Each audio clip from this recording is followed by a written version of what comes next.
In this video, I'll show you how to download movies and TV shows from Amazon Prime Video to your laptop or PC, so you can watch them offline whenever you want. First, leave the Amazon Prime website and open the Microsoft Store on your computer. You can find it by clicking on the search bar at the bottom of your screen and typing Microsoft Store or just Store. Once the Microsoft Store is open, use the search bar and type Prime Video. Select the official app and click Get to download and install it. If you already have it installed, just press Open. After opening the app, sign in with your Amazon account. Then browse for a movie or TV show you want to download. Under the video, you'll see a download button.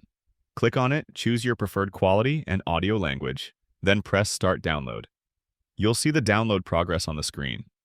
Once it's finished, go to the download section in the top right corner of the app. From here, you can watch your movie or show offline without an internet connection. And that's it. You've successfully downloaded content from Amazon Prime Video to your laptop or PC. If this tutorial helped you, don't forget to like, subscribe, and check out my other Prime Video tutorials.